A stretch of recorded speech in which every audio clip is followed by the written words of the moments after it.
diáspora. ¿Quiénes son los compañeros que escuchan tu voz? ¿Alguien se acuerda? Hace mucho tiempo. Los Malachei Asharet, los ángeles de servicio de Dios, que son tus compañeros, porque son, dice, Bnei Elohim, hijos de Dios, parecidas a ti. Y vienen a escuchar tu voz en las casas en los Batei Knesset. Y es interesante que hoy justo estamos en un Bet Knesset, nunca estudiamos en el Bet Knesset, y todo es por providencia divina.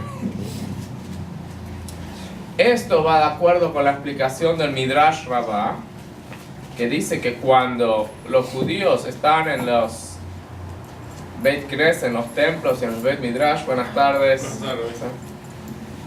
y leen el Shema. ¿Te gustó bien? Muy a gusto.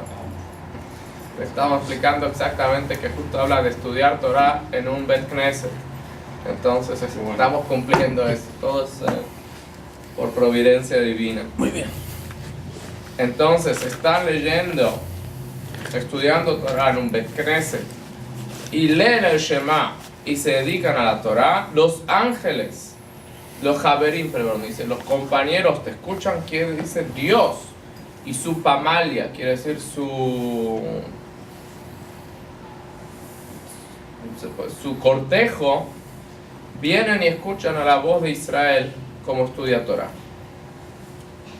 Y el Midrash Rabbah también explica que la palabra Haverim, compañeros, se refiere a los Malachei Asharet, los ángeles de servicio. ¿Por qué se llaman compañeros? Porque entre ellos no hay ni celos, ni odio, ni competencia. Por eso se sientan en los jardines y en los templos, en los midrashot. Y vienen y escuchan a los judíos. Entonces hay que entender y conectar esto con el tema que habíamos estudiado anteriormente, que en el templo el servicio a Dios era transformar la oscuridad en luz, hasta el punto de que la oscuridad misma ilumine.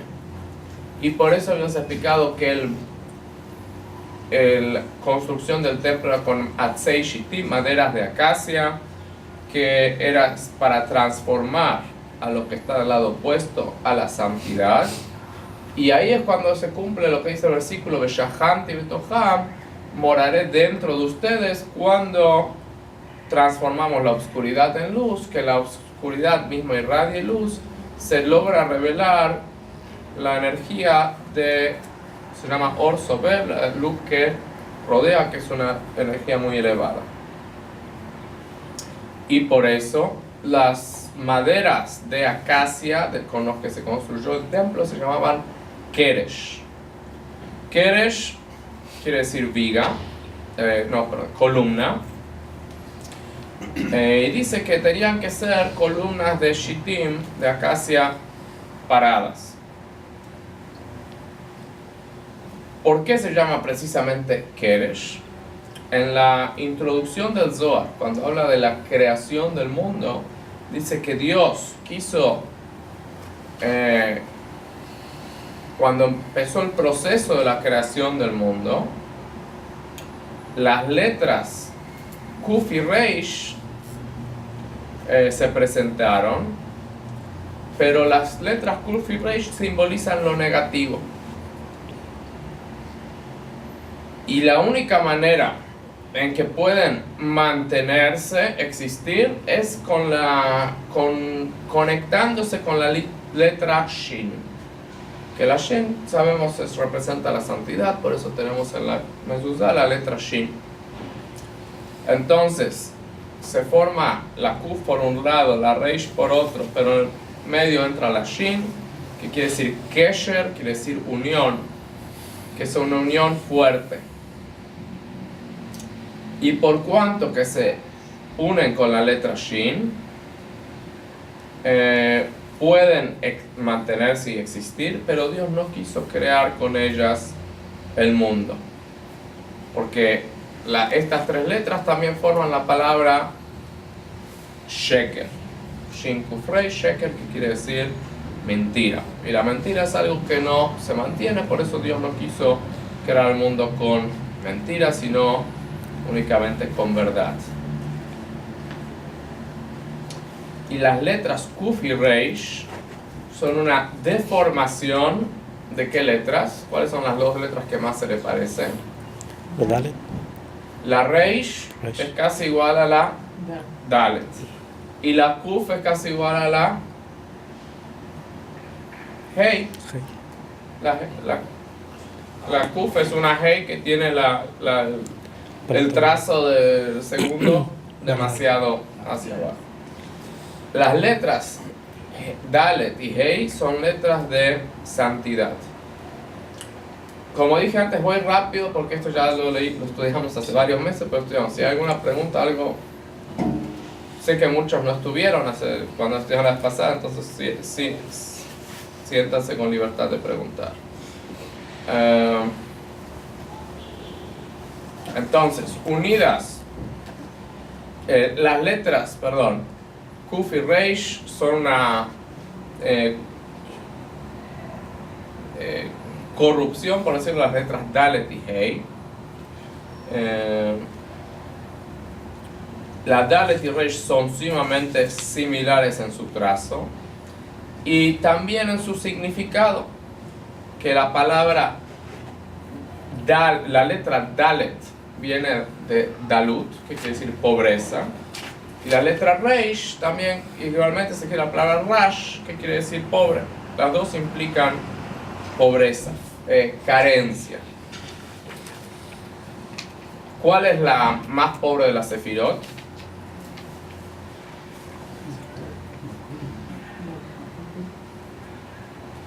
¿Cuál es la más pobre de las sefirot? Que no tiene nada propio, recibe todo de las otras. Malhut es la más pobre de las sefirot.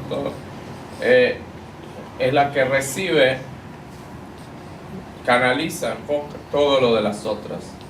Entonces, como dice en Let la migarmaklum, no tiene nada propio. Y en el poder humano, ¿cuál es el equivalente al Malhut en los poderes del ser humano? ¿Cuál es el poder de la persona que no tiene nada propio?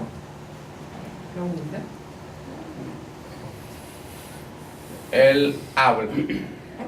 El hablar, el habla. ¿Por qué? Porque la lengua no tiene nada propio, nomás lo que canaliza la información de la mente le da información al habla, y el habla no tiene algo propio, por eso Malhut es comparado al habla, y por eso precisamente es que el liderazgo es por lo general a través del habla. La persona, aunque los buenos líderes también lideran con acción, dando el ejemplo, pero por lo general el 90% de lo que un líder transmite es a través del habla.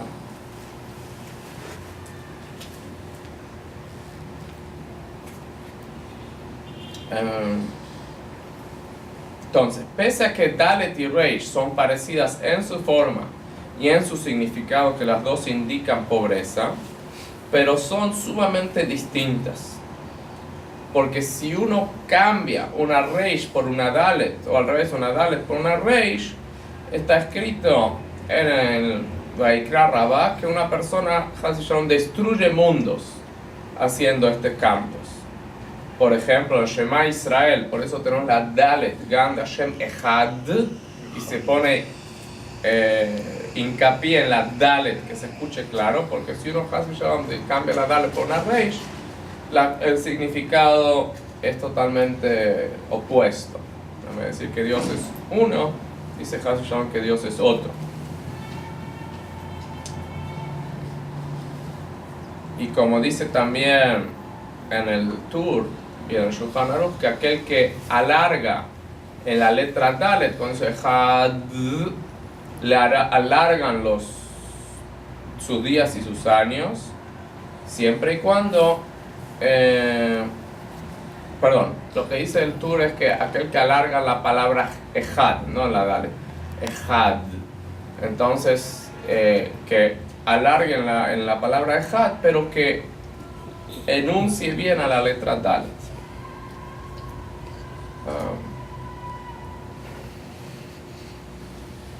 Y lo mismo en otras ocasiones cuando dice Lo tishtajabe le'el ajer, no te postrarás frente a un Dios ajeno.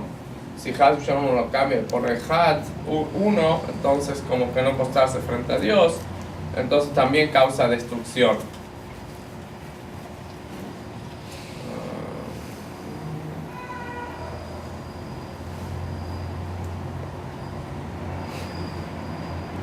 Entonces, está claro que la letra Dalet representa la santidad y la letra Reish es del Sitra Villa, del otro lado.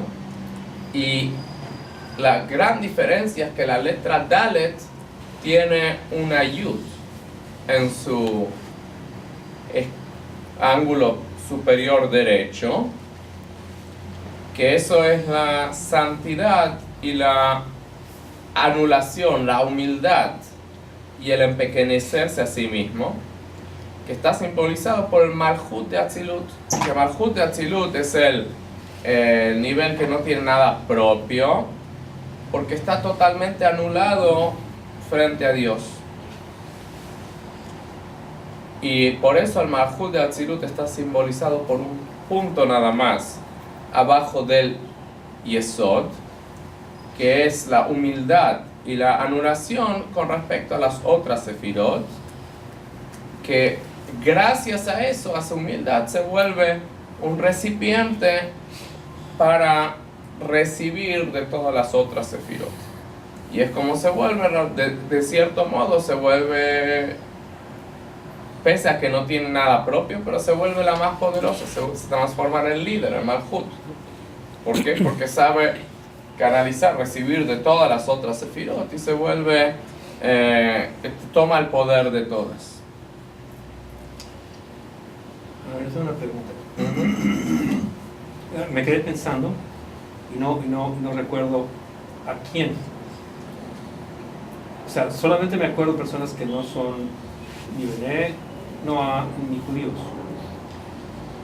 pero que tienen dificultad para pronunciar cualquiera de las dos, la D y la R. Siempre hablan así, no tienen dificultad. Entonces, si tienen dificultad para decir la D y no pueden decir el had, ¿qué pasa con ellos? ¿Por qué qué tipo de gente es un? Es lo que le dije. ¿Es una etnia o es? No, gente que yo conozco de aquí de Tijuana. Ajá. Entonces me quedé pensando, bueno, pero ellos no son ni Benegua ni son judíos. Y entonces me vino a la mente de que inclusive suenan diferentes la D o la R, y a veces las suenan así, que la D parece R, la R parece D. No sé si valga la pregunta, nada más. Que reza en español. Es en español. Ok. No van a tener. Okay. Dios es uno. Si no, o sea, la gente que sabe hebreo por lo general sabe pronunciar bien. Sí, por eso me quedé pensando, bueno, en realidad no son ninguna, ¿no? Pero de todas maneras voy a hacer la pregunta. Ok, está bien, no hay problema. Hay una frase del Talmud de Berajot 40 que dice Kli reikan marzik, ¿vale? No marzik. Un recipiente vacío puede recibir. Uno lleno no puede recibir. Entonces, para uno poder recibir es únicamente cuando está vacío, cuando está humilde, cuando se considera bajo, que ahí puede recibir del maestro. Si uno se considera al mismo nivel o un nivel superior del maestro, entonces nunca va a aprender, porque decir, ¿qué me tiene él para enseñar a mí? Entonces, no alcanza con que el alumno no se considera a sí mismo una entidad importante, sino que también es necesario que esté totalmente anulado frente al maestro. Y cuanto más se empequeñece a sí mismo y más demuestra humildad y anulación, más va a poder recibir. Y un ejemplo para esto es la preparación que hacemos para levantar algo. Si una persona tiene que levantar algo muy pesado, se va a agachar, y va a tomar mucha fuerza para poder levantarlo. Si es algo liviano, no necesita eso, nomás lo puede levantar, ¿no? Si imagino que aquí hay una caja. Si es una caja que pesa 1 kilo, nomás puedo hacer así con la mano y levantarlo. Si es una caja que pesa 50 kilos, no puedo hacer así. Tengo que agacharme hasta el piso, poner mis manos abajo y poder levantarlo. Entonces lo mismo cuando uno quiere saltar, cuanto más bajo uno se agacha, más alto va a poder saltar. Entonces, del mismo modo, cuando la persona más se anula a sí mismo y más se empequeñece, más fácil va a ser para él aprender, recibir enseñanza. Por eso, la gente orgullosa y aquellos que dicen, ensanchan su corazón, se expanden, no pueden aprender ni ser alumnos. ¿Qué quiere decir? Que la persona cuando estudia tiene que estar totalmente humilde y anulado. Así como era costumbre que anteriormente, que el maestro se sentaba en una silla alta y los alumnos se sentaban alrededor en el piso. Físicamente, no es necesario eso, pero espiritualmente sí tiene que ser. Y como estudiamos el Pirkei Avot este Shabbat, que como dice, ¿quién es sabio? Aquel que aprende de toda persona. ¿Por qué de toda persona? Porque aquel que es humilde puede aprender de toda persona, porque como termina diciendo la Mishnah, porque tu Torah es mi conversación. Si yo pienso que yo sé más que el otro, ¿para qué voy a conversar de Torah con el otro? No me puede enseñar nada. Pero inclusive una persona que nunca estudió Torah en su vida, y yo converso con él palabras de Torah, me puede enseñar. ¿Cómo? Bueno, un ejemplo muy simple. Yo le enseño algo que dice en la Torah, y la otra persona, aunque nunca escuchó nada de la Torah, dice, qué interesante, el otro día yo tenía una duda moral, no sabía qué hacer, si esto o esto, y ahora de acuerdo a esta enseñanza entiendo que esto es lo correcto para hacer. Entonces yo tengo una enseñanza abstracta y esta persona me lo aterrizó en algo práctico. Yo pensé que era un ignorante total de la Torah, pero me enseñó algo a mí también. Entonces no hay persona que no pueda enseñarme a mí algo de la Torah. Entonces si yo aprecio la Torah, en vez de conversar del fútbol o de la telenovela, voy a hablar de la Torah y me va a enseñar algo la otra persona, estoy garantizado, si soy sabio. Y no solo si soy sabio, si soy humilde. Eso es realmente la sabiduría, ser humilde. En el Zohar vemos mucho eso, que van dos rabinos platicando y se juntan con otros y siguen platicando de Torah. Así es. Y la enseñanza es que cuando un maestro enseña, uno nomás debe recibir la información y después la persona debe analizarla y comprenderla. Porque si uno se pone a analizar en el momento de la enseñanza, no la va a comprender. Uno primero tiene que recibir la enseñanza y después, como el animal kosher que es rumiante, mastica una y otra vez, y ahí sí después que uno recibe la enseñanza es cuando lo puede analizar. Entonces, aquel que realmente quiere recibir enseñanza tiene que estar totalmente anulado. Y esa es la kedusha, la santidad, la idea de la santidad, de estar totalmente anulado. Como vemos el mismo en la kedusha, que decimos kadosh, kadosh, kadosh, quiere decir que Dios está sumamente elevado y alejado de nosotros, y los serafín que mismo se consumen dejan de existir por su interés de acercarse a Dios. Y esta anulación viene del nivel de Malhut. Y por eso todas las revelaciones se reciben a través de la anulación y de bajarse a uno mismo, de hacerse, no denigrarse, pero sí de hacerse, considerarse bajos como realmente somos en comparación con Dios. Y por eso viene a través de Malhut. Y por eso dice el Salmo, Tefilá le David, Ate Shemos Lejaneni Kani Bevion Ani. La plegaria de David, inclina Dios tu oído hacia mí, contéstame porque soy pobre y destituto. Que Tefilá, como sabemos el rezo, implica conexión y anulación a través del Malhut. Y por eso es tan fuerte el pedido, inclina tu oído hacia ti y contéstame, porque yo soy pobre y destituto. Que destituto es un nivel mayor de pobreza, ¿sí? ¿Se entiende eso? Ok. No sé si tengan otra palabra que pueda explicarlo mejor. ¿Destituido? ¿Ah? ¿Destituido? No. Destituido de Lo mismo. Así que no tiene absolutamente nada. Entonces es una anulación total del nivel de Malhut. Y eso es lo que simboliza la letra Dalet. Que la Dalet, dijimos, es Dalut, es pobreza, pero la pobreza de santidad.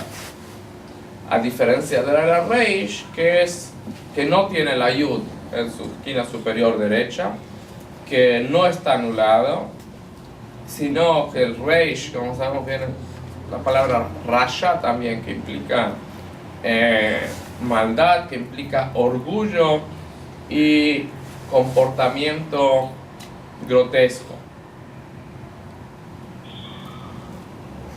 Y eso es lo que por eso la letra Reish se considera que viene desde el otro lado. ¿Y por qué es esta pobreza que experimenta la letra Reish? Es opuesto a la de la Dalet. La Dalet tiene una pobreza porque dice yo no soy nada frente a Hashem. La Reish, por la distancia que tiene de Hashem, la desconexión que tiene de la santidad, por eso es que es nada. Porque y por esa desconexión con Dios es que se siente como si fuera algo, pero es un sentimiento obviamente falso. Entonces, en resumen, la letra Dalet y la Reish, las dos implican pobreza. La Dalet tiene la santidad porque tiene la Yud arriba y implica la anulación y ser un recipiente para recibir de lo divino. Y la comparación es con un alumno que cuando él se anula es que puede recibir la información, y la otra ella es lo opuesto.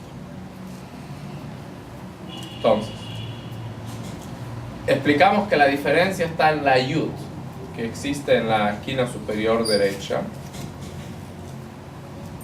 Y pese a que la Yud es la más pequeña de las letras, es el comienzo y la cabeza y está presente en todas las letras, porque todas las letras empiezan con una Yud, y por eso está escrito que el mundo venidero fue creado con la Yud. No dice Kijol, Bashamay Mubaret, que todo está en los cielos y la tierra. El Targum dice de Ajit, la unión que existe, unificación que existe en los cielos y la tierra, que representa el Yesod, que es la Yud, que de ahí sigue después para que Malhut pueda recibir de ella. Y lo que dice todos los cielos y la tierra, Shamaim, sabemos que cielos representa la unión de Esh y Maim quiere decir fuego y agua, quiere decir Gesed y Geburah, y la tierra significa el Malhut. Entonces lo que une, lo que conecta en todos es el Yesod, que une desde el Gesed y Geburah hasta el Malhut. Pero la Reish dijimos que simboliza la pobreza, que no tiene nada, que le falta la unión, la conexión con el Yesod, y también le falta el habla, que es lo que representa también el José Malhut. Como está escrito, Nelamti dumia shati, que me quedé mudo sin lo que decir. ¿Qué quiere decir? Que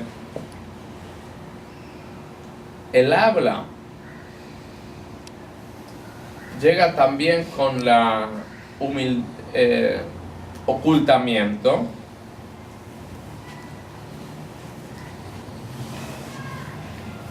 porque la luz y la energía que va hacia el otro lado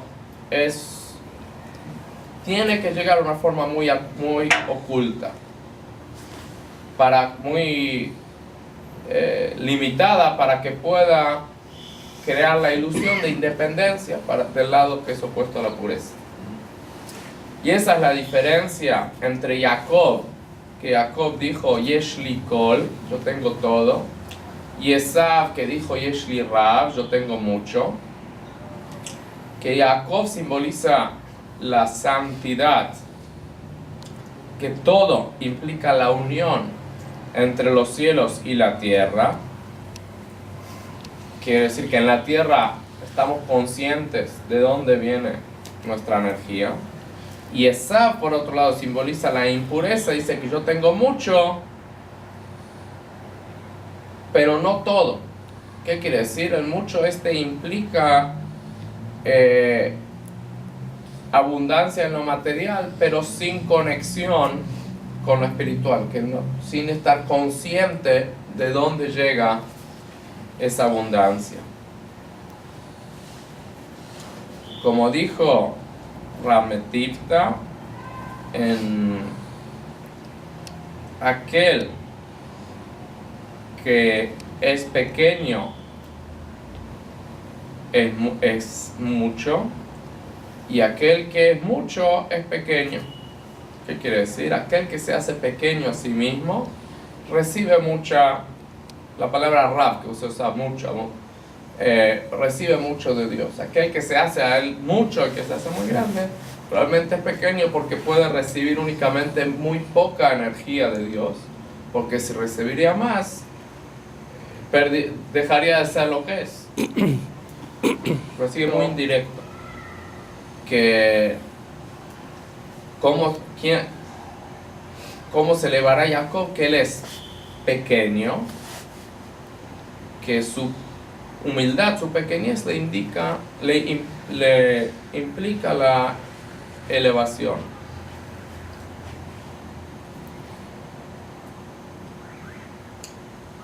Y por eso está escrito que Filim Rashu Berraibu, lo decimos hasta el final de Birkat Hamazon, que los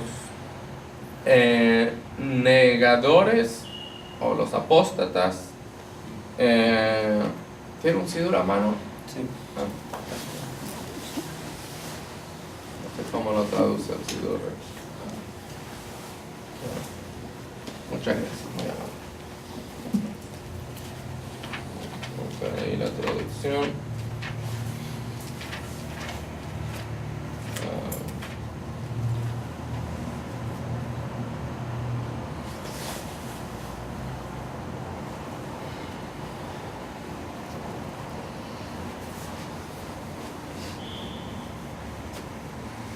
porque aquí dice, los leoncillos padecen necesidad y sufren hambre, mas quienes buscan a Hashem no habrá de faltarles bien alguno.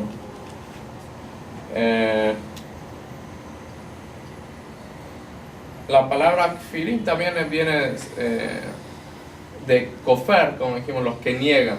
¿Saben? Se puede. Pero lo que dice aquí, o aquí literalmente leoncillos, o sea, aquellos que se sienten como leones, digamos, como dice, padecen necesidad, de usar la palabra rayo, de resh, de pobreza, de que le falta.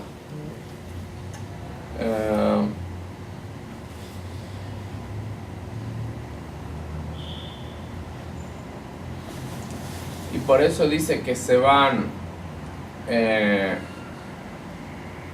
disminuyendo, que carecen, y se refiere a los 70 sacrificios que ofrecían las 70 naciones en las fiestas, que la energía que ellos recibían físicamente se llama rayo, quiere decir que pobreza, como se padece necesidad, que les falta cada vez más, pese a que reciben, pero no es algo real. Y por eso encontramos varias veces que la clipá y la sitrajara, la impureza, se llaman parim también, se llaman como vacas, comparando con los toros, mejor dicho, que eran los que se ofrecían en las fiestas, porque toda la energía que ellos recibían a través de esos sacrificios que daban en la fiesta, las 70 naciones, no es una reflexión de la luz de la santidad. Y por eso es algo sumamente externo y sumamente limitado. Y eso es lo que les da a ellos su orgullo y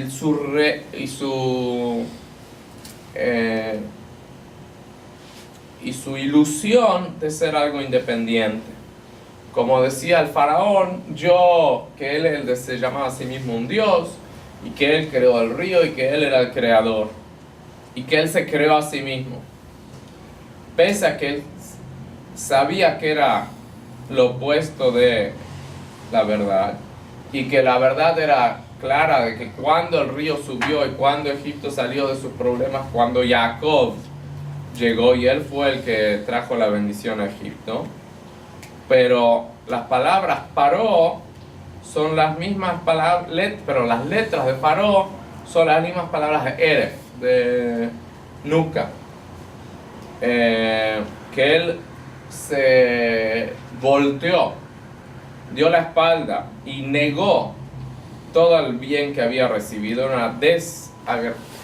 era un ingrato. Y por eso decía que todo el bien provenía de él, cuando realmente él fue el que recibió el bien. Entonces, ¿qué quiere decir? Que reciben tan limitada energía que lo malinterpretan como que ellos tienen un poder propio. Entonces, en resumen, la letra Yud, que está en el ángulo superior de la Dalet,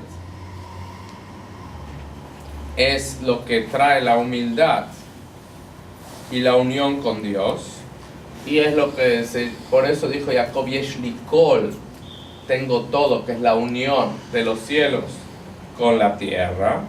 Y la Reish, por otro lado, no tiene todo, no tiene nada, mejor dicho, pero dice Yesh li Rav, tengo mucho. ¿Por qué? Porque lo que recibe lo hace mucho, lo hace creer mucho, le crea ego, le crea orgullo.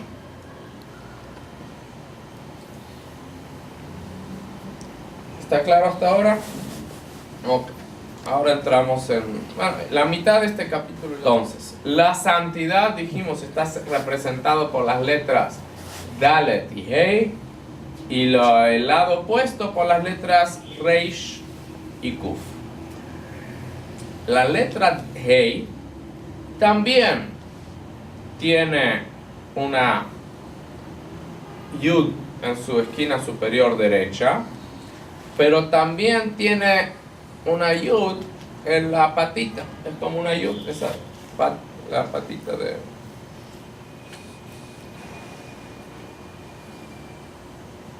Entonces, representa la unión con Dios.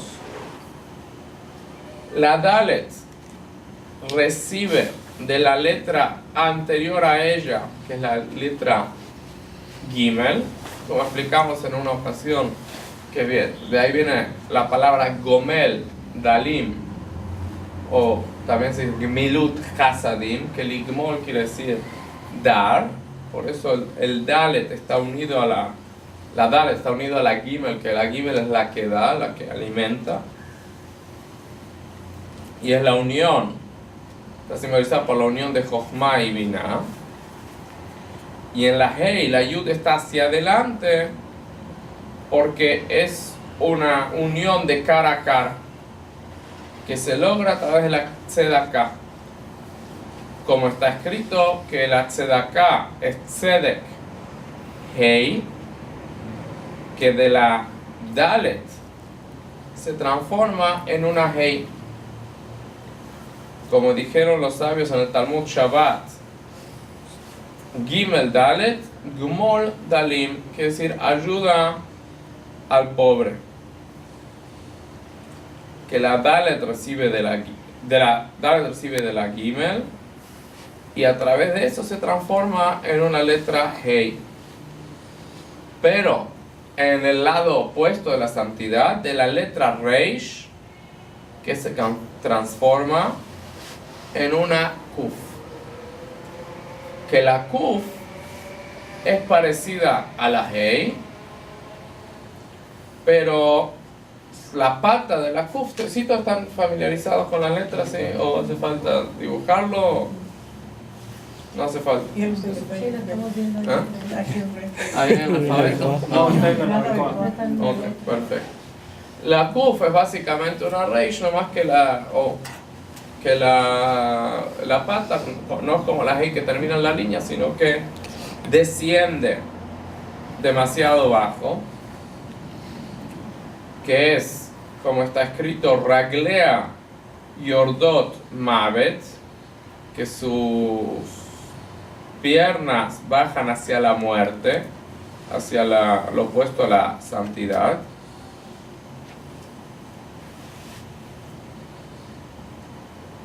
Y sobre eso es lo que dice, que descendió Gabriel y puso una estaca en el mar, y de ahí se creó el enemigo de Israel, que aparentemente es Grecia, que fue el fuerte enemigo de Israel, que está creado, es una isla en medio del mar. ¿Sí? Que el Cané es como la letra, el trazo largo, la vara que dijimos es el trazo largo de la letra Kuf, que implica la clipa, la sitrajara, lo opuesto a la pureza, que es el enemigo de Israel.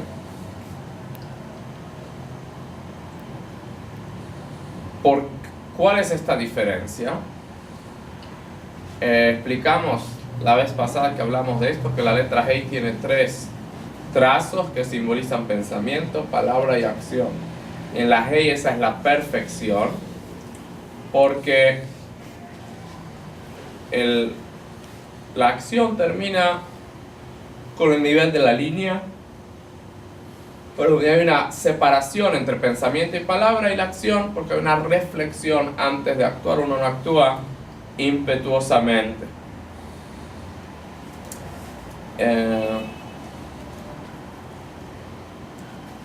Y también el pensamiento y la palabra son del mismo tamaño, pero la acción es más pequeña, que quiere decir que uno debe pensar mucho Y hablar también implica hacia el prójimo, compartir el pensamiento antes de la acción, que la acción debe ser muy cuidadosamente realizada. Como se dice, mide 2 veces para cortar una.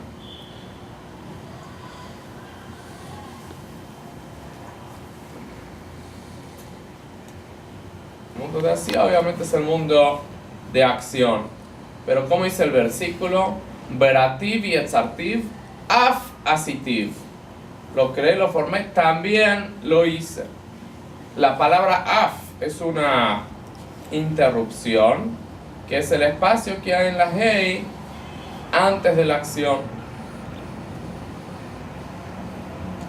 Y la Hei representa cuando estos 3 trazos en medio están rellenos de la luz de la Torah, que es la Jochma, el intelecto y emoción, la Sefirot de santidad, que la persona tiene pensamientos de Torah, habla palabras de Torah y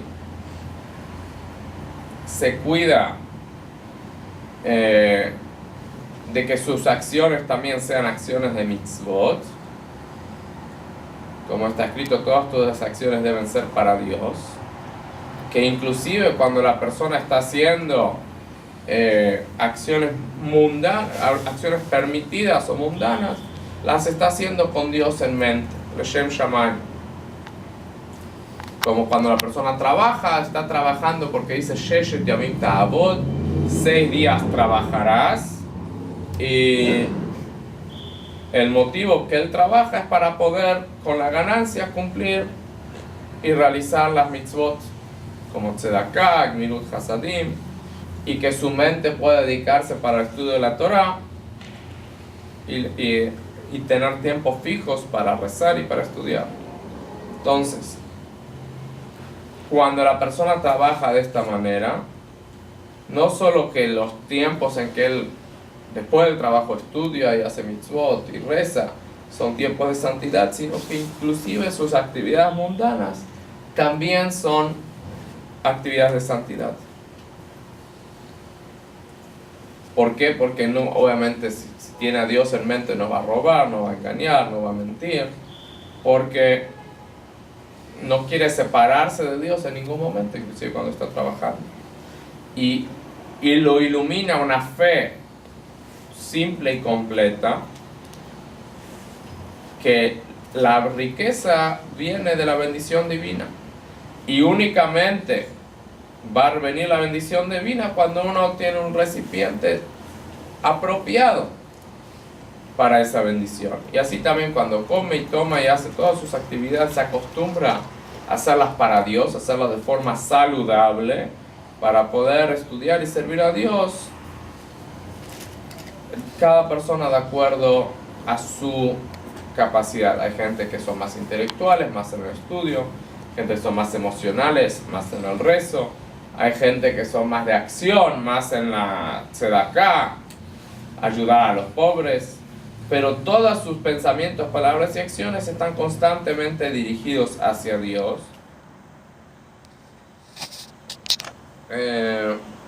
Pero no va, la firmeza va iluminada por Hashem y por humildad, y por lo tanto es positiva, porque habla se puede ser firme pero calmado, de forma agradable, y la persona está sumamente alejado del orgullo, y eso es lo que se llama una persona pnimi, interna, una persona, se puede decir, con profundidad, una persona congruente, que su interior y su exterior es igual, y eso es lo que representa la letra Hei de santidad. Una persona que sus pensamientos, palabras y acciones están todos dedicados para Dios, y todos permean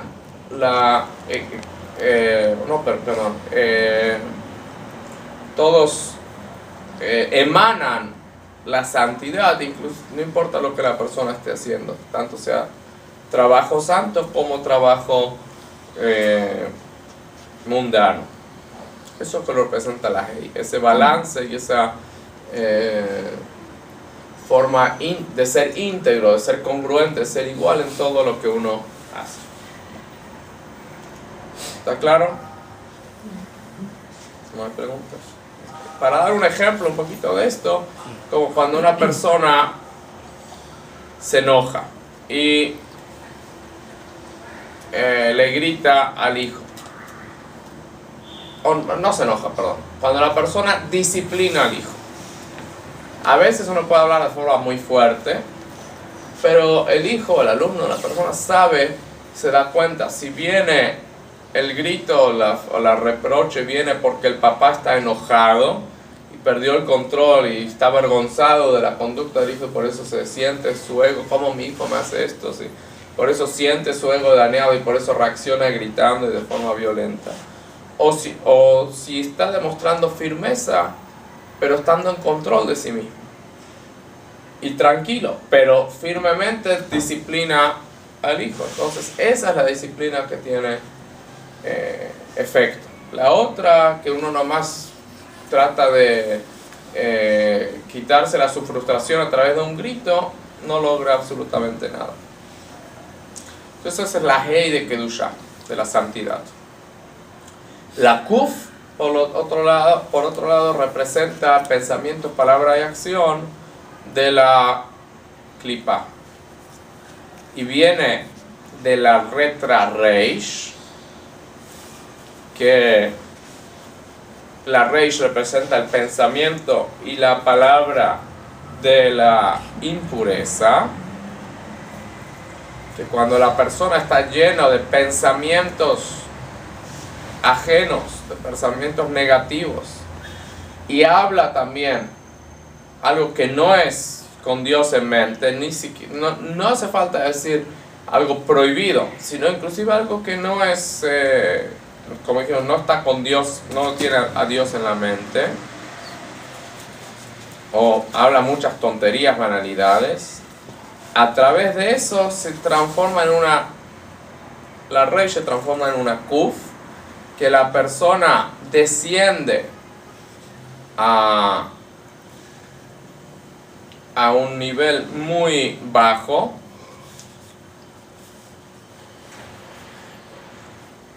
y eso es lo que la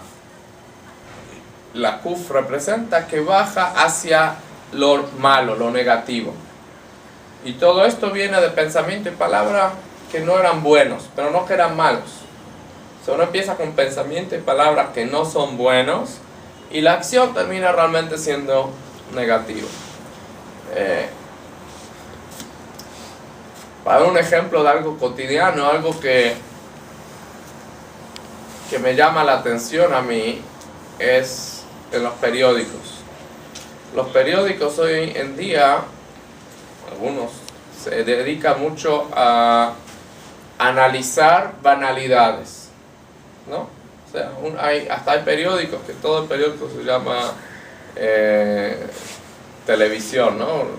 Hay un TV y noticias, algo, no sé cómo, la línea, bueno, que todo, hay secciones de periódicos que hablan de espectáculos, que analizan toda algo que es banalidad en sí, que una persona lo hace para distraerse, pero después de la distracción se hace toda una filosofía.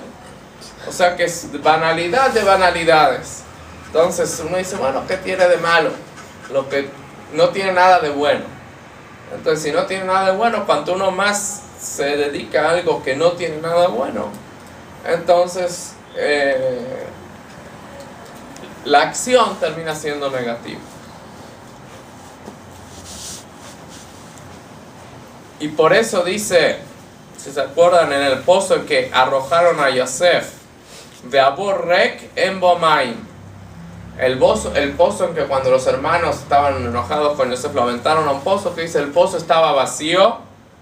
¿Qué más dice? Lleno de serpientes, escorpiones. Lleno de serpientes. No tiene, dice, no tiene agua. Entonces dice, si está vacío entiendo que no tiene agua. Entonces Rashi explica, así es. estaba vacío, dice, de agua, pero implica que sí había algo negativo adentro, como muy bien dijiste, estaba lleno de serpientes y escorpiones. ¿Por qué? Porque cuando hay algo que está vacío, pero es un bor, que hay una diferencia entre, hay dos tipos de pozos, hay be'er y hay bor, y los dos se escriben casi igual.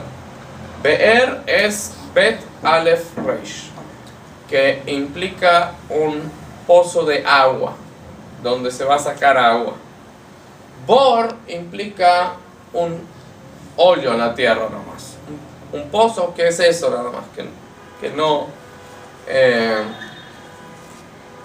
Be'er con alef, ¿cómo se dice? Un pozo de agua, no hay otra palabra. Un pozo de agua simboliza el alma, que así como el pozo fluye agua desde abajo hacia arriba y se llena de agua, así también el alma desciende al cuerpo, algo muy bajo, pero cuando se ocupa con el cuerpo y trabaja en Torah y en Mitzvot, eleva al cuerpo y se eleva al alma también, como un pozo del cual brota y se eleva agua, y de ahí se puede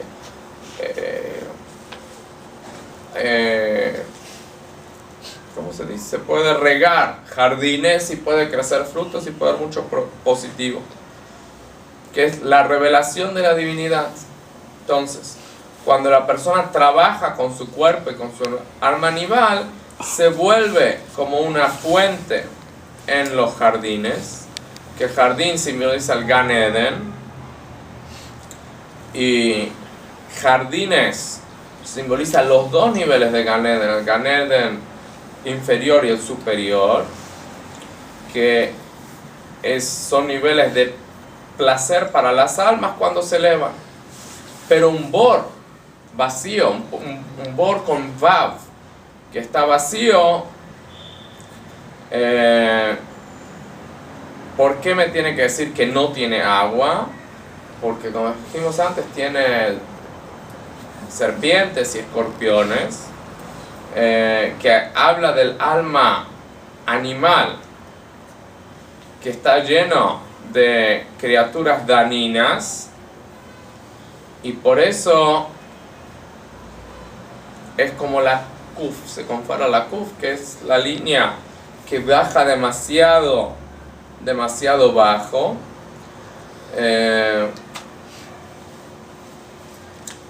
que en la Hei dijimos, el centro de la Hei está lleno de energía divina, y en la Kuf está lleno de pensamientos negativos. Y por eso en el Zohar dice que la Kuf y la Reish toman la letra Shin, que de ahí reciben un reflejo de la energía divina, y por eso nomás existe.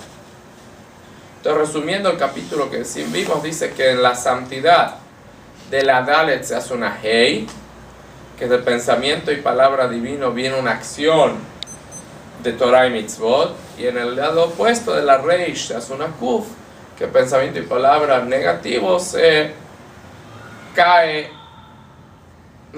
pensamiento y palabras no buenos, no fuerzas negativos, se cae a lo malo también, ni que hablar. Entonces el hueco, digamos, que hay en la Kuf está lleno de pensamientos Mashavot Zarot, que se llama pensamientos ajenos, pensamientos que no son para Dios. Y comenzar con pensamientos que no son para Dios, ya se sigue en cosas totalmente negativas. Si Dios quiere, nos faltan 2 capítulos más. Si Dios quiere, la próxima clase podemos terminar este Mahamar también, y ya se conecta con todo lo que habíamos estudiado también antes. Después ya decidimos.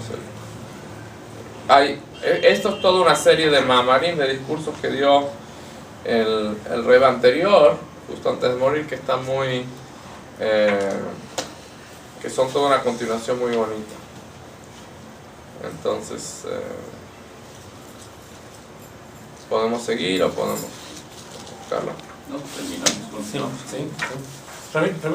Una pregunta. Usted al inicio dijo que, a ver, no estoy seguro, por eso la pregunta. Dijo que todas las letras tienen una yud. Yud. Todas las letras, hasta el re. Sí. Ok. Pero la reish no está completa, digo, no está manifestada. Le falta el pequito de abajo. Y todas las letras tienen una yud, dijo usted, o creí que dijo usted, ¿por qué? Porque la yud es el comienzo de todo. Es el La jochma es el... Tiene mucho entonces que ver precisamente el nombre grande en la parte de Hashem, que comienza con yud. Por eso es que... Y todo el trazo comienza arriba. Sí, o sea, si uno mira la parte esa superior de arriba siempre es una yud. No más que la yud no siempre está completa, como en la reish que le falta el abajo. En la dalet está en el lado opuesto. Porque hay letras que son como la Hey, aquí se ve claramente. La Hey tiene aquí como una yud, tiene un ángulo, tiene algo extra. Y la reish es como la Tav que va directo, es una curva recta. Aquí está la letra grande.